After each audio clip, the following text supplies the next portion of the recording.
In this video, we are going to be talking about this Astro AI tire inflator.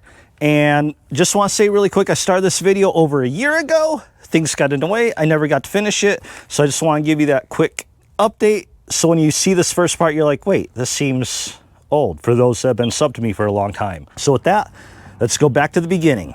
All right, so here we got the Astro AI portable tire inflator air compressor. The main reason I needed this is for this car and specifically for the track to air up, make sure the front tires are aired up and then the back ones are aired down or when I need to air them up.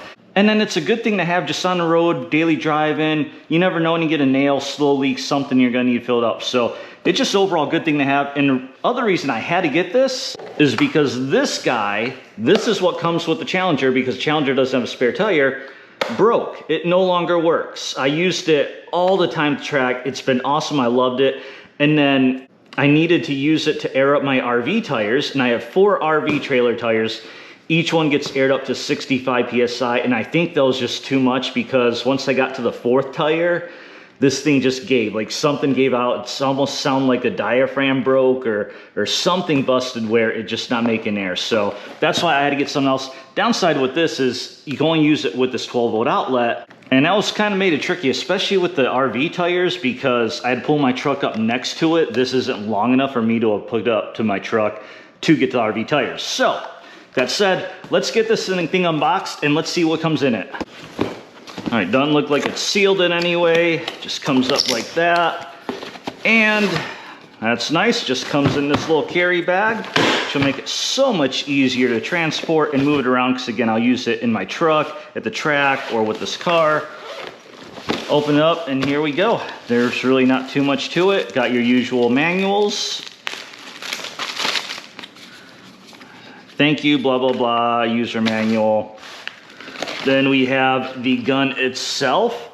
Kind of has a color scheme of a DeWalt, although it is definitely not a DeWalt. Feels pretty good, has a couple connectors right here. All right, put that down. And then we have 2 different things here. So we have, this is the 20-volt lithium battery. And that just plugs in right there. Simple enough. Pull it out, looks like there's just a button right there. And that comes right out. And then this is, looks like a battery, but it's not a battery. Does plug in, but what this actually is, this is to let you use it with the 12-volt adapter. So I like the fact that if your battery is dead, you can still use it with this thing. That's pretty cool. They kind of shoved this thing in here so it's hidden, although they exposed the part where the wires connect to it. So that's not a very great design. That looks like that's prone to get damaged at some point. Don't expect that thing to last too long, but it's a pretty tight fit, so.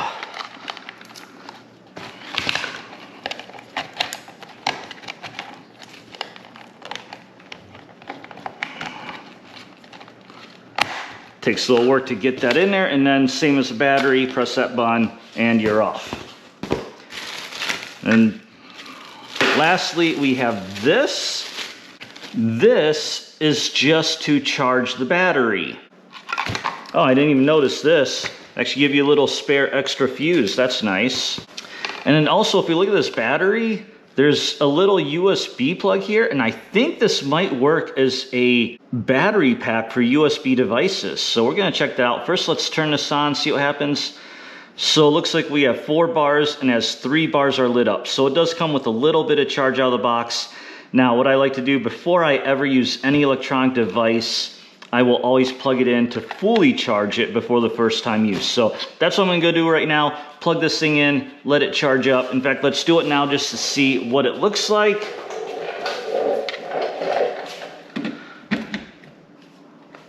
So when you plug that in, okay, that's in. So there's a little red light on a charger, assuming that means it's charging. I would have expected these lights to light up or something, but clearly it's not. So we're just gonna leave that plugged in for now, let it fully charged, and we'll be back. All right, I got the battery all charged, and the light does turn green on this once it's done charging. I forgot to get a picture of that because I'm already at the track, in case you can't see, or here. So let's put this in and show you why I wanted to get it. I got the box just so you see like some of the stats on it. Max working pressure 160 PSI, battery capacity, things like that. So let's go ahead, because I know my front tires are low, because these do not hold pressure in between track dates, and it's been a long time since I used it. And if we check the battery level, all 4 green there, so that's good.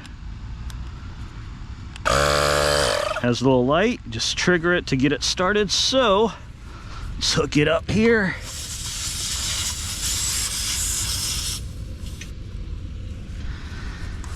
It says we're at 24.5, we're gonna go up to 40.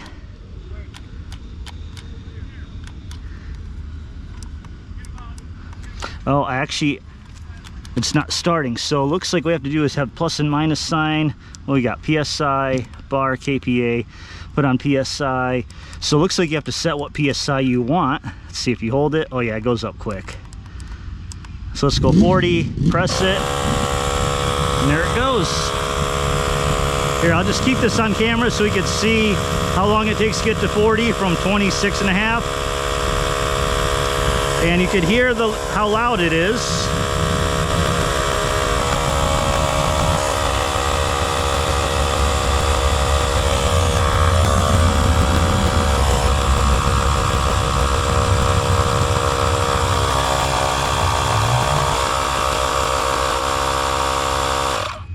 And there you go. Notice it takes, as pressure goes up, takes a little bit longer. And you don't have to hold it, I'm just holding it to keep it on camera. Now, a normal tire probably would take a little bit longer to fill up. Keep in mind, these are skinny track tires, so they have a lot less volume than your normal tire does. So let me go do the other tire really quick. All right, got it hooked up to the other tire now. It's at 25.5. One thing I noticed, this is actually pretty warm, so it builds up a little heat. All right, let me get this started and get this one filled up. All right, just got done filling the second tire, and I said earlier this got warm. Now, whew, it's almost getting to the point where it's almost too hot to touch. So, and that's only going from 25 to 40 PSI. So it may go 160 max, but man, this thing will probably get like red hot at that. I don't know. I'm gonna have to take it to my RV and test it out on those, because those are normal size tires that are 65 PSI. So we'll probably do that too before I finish this video out. I can't really test it on the rears. Well, I can, but not as much point, because the rears I only keep at about 22 PSI. So they're probably pretty close. In fact, let's just see what it registers.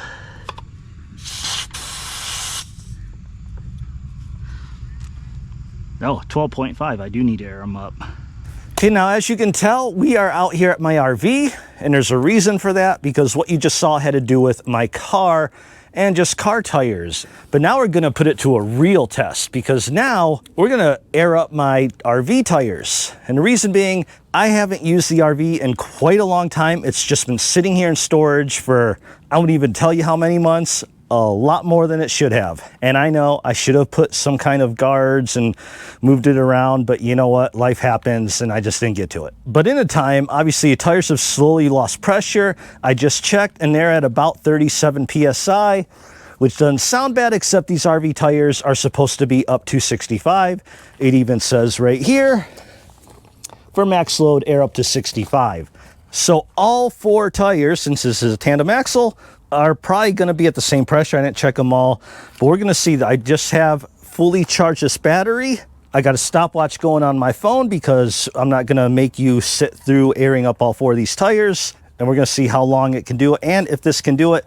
And I want to do this also because these RV tires are the reason I bought this, because these RV tires killed my air compressor that came with my car that I always use to air up the tires. And once it killed that, I was like, well, I'm gonna need some, so that's when I bought this. So with that, let me go ahead, start airing it up.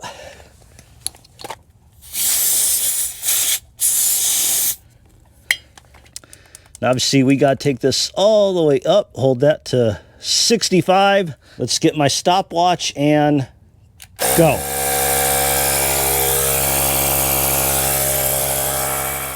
All right, we're at 6 minutes and it just hit 64.5 PSI. It should be done here in just a moment. There it is, 65, and always goes just a touch past the number, so you should see it shut off here in a second. And there it goes. So 6 minutes and 19 seconds is about when it shut off. So I'm going to do now, we're going to go ahead, fill up the rest of the 4 tires. I'm going to, actually, I need to stop while I'm talking. I'll restart it here in a minute. And I'm not going to show all this on camera. I'll come back once we're up to the 4th tire or when this dies. We'll see if this battery is enough to air 4 tires up to 65 PSI from around 38. All right, and we have a development.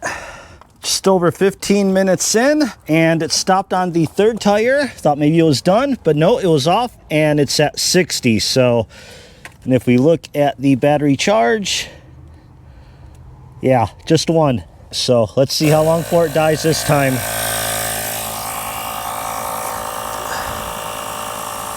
So a fully charged battery, which I literally just charged it last night to max,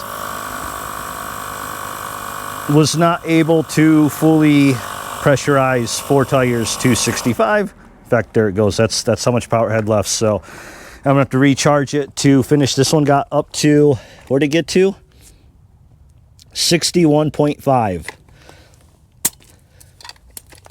And by the way, I do want to also say only the 1st tire I did was at 37. The 2nd one starting point was 40. And this one, which is on the fully shaded side, so I'm sure that has something to do with it, that tire started at 43. And just for the heck of it, let me attach it to this to see where we're at. Okay, and this one's also at 43. So both of them, both the tires on this side, are starting point is 43. But now, I don't know if that's a good or bad. I mean, I think that seems reasonable. To pressurized tires up to 65, that's a pretty decent pressure. So I think that's a reasonable thing. I don't want to say that's necessarily a bad thing, especially since how often are you needing this to air up 4 tires all at one time? Usually it's 1 tire, and it's been doing great for, you know, anytime I've needed it for, obviously at the track, like I showed in the beginning of this video, no problem. And I've used it numerous times to air up tires like on my truck when they've gotten low, or recently, as we all know, when the weather gets cold, tire pressures go down. So it recently finally cooled down here in Texas, and all the tires were about 4 PSI below where they should have been, and, you know, the dash lit up like, hey, air these up. And it could handle airing them up 4 PSI times 4, no problem.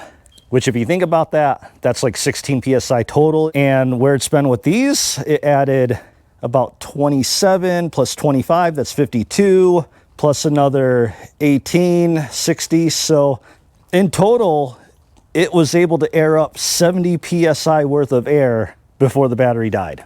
But anyway, I'm going to go ahead and I want to air up a couple more things, because you can use this for more than just vehicle tires. You could use it for bicycle tires and such. So I'm going to get to my garage and show you that, and then we'll finish up this video. Okay, before I wrap up this video on this Astro AI tire inflator, I just want to demonstrate a couple more things, show you what else it can do. Obviously, again, as I showed in the beginning, it came with a couple attachments here. We'll get to those in a second, but first, besides vehicle tires, as you can probably guess, it can do bike tires. That's why I have bikes in front of me. So I'm just going to show you this tire is completely flat. So let me plug this in here, turn it on, then just set the PSI down low, which I don't know what bike tires are supposed to be. I need to look at it. Anyway, this will do it pretty quick.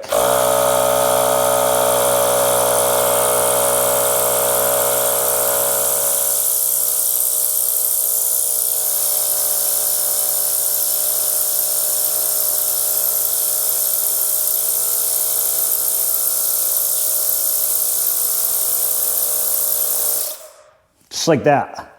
That is fast. But then, like I said, there are attachments here. So one of them is this little guy here for a case where you have this type of, I don't know what you call this, a Schrader valve, or I'll put up the name if I can find it. Anyway, you can use this to screw that on and then just attach this like you normally would and go.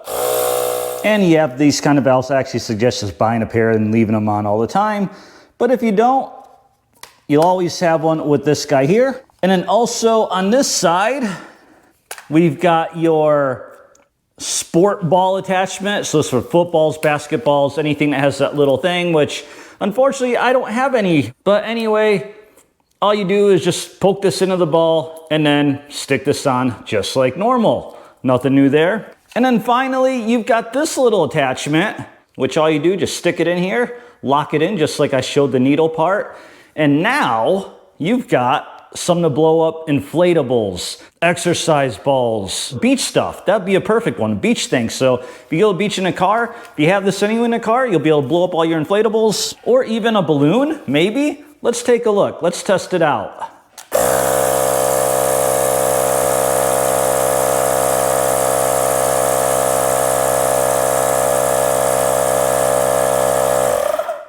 There you go. Multi-purpose, multi-use. It comes with everything you need right there. Sorry, Skeletora. Then we'll just pull this off, throw this back in here, and back on there, and bam, it's all together. Now, one other thing I wanted to show, again, this battery pack has a USB port. So let's go ahead, plug it in. So you plug that USB thing in here. We'll put in my iPhone, look at that, charging. So yeah, this works as a battery pack for USB devices too. So final thoughts, this thing is awesome. It works great. It's not that expensive. I've had it now for over a year. I've been using it on my car, at the track, at races, on my RV as you saw. I've used it on my truck multiple times. I've used it on the Jeep. I've used it on these bikes. And it's been holding out. It's been doing good. Battery's holding up. I mean, like you saw at the RV, it was good for about 15 minutes straight of nonstop use. And by the way, when we had the RV problem, I completely didn't even think about it, but I could have always just plugged this in and then plugged it into the Jeep. So again, if your battery dies like what it did on me, you still always have this option too. But I want to cut over here because I want to show you one issue that I have noticed. So you see, you plug it in, while it's charging, this light is red. Now, the last time I charged this, I noticed that that light turned green when this only had 1 bar on it. There's something wrong in here in the, I don't know, resistor, whatever little chip it has in there, whatever it uses to tell when it's charging versus when it's full to flip this from red to green, may not be the best. But even though it turned green and was telling me like, hey, you're fully charged, it actually was still charging. So I just left the battery on it and it's still fully charged. So that you can't trust that light to know when it's fully charged. You'll actually want to just go ahead and check it. So if it's green, double check the battery itself because it is possible it may not be fully charged even if that's green, because that's what happened to me. And of course, best part comes with this little bag. I even fit a little extra tire pressure gauge in there just for when I just want to check the tires. And this fits pretty much underneath one of my seats in the truck. So I carry this around with me everywhere. And when it comes to reviews, best question to ask is, would you buy it again? And I would say 100% absolutely yes, I would buy this again. And whenever this one dies, I will buy another one because it's been working great for me. So not really much more else I can add or say to that. Again, I'll have a link to this exact one down in the description down below. As always, like, comment, subscribe, all that good stuff. See you at the drag strip.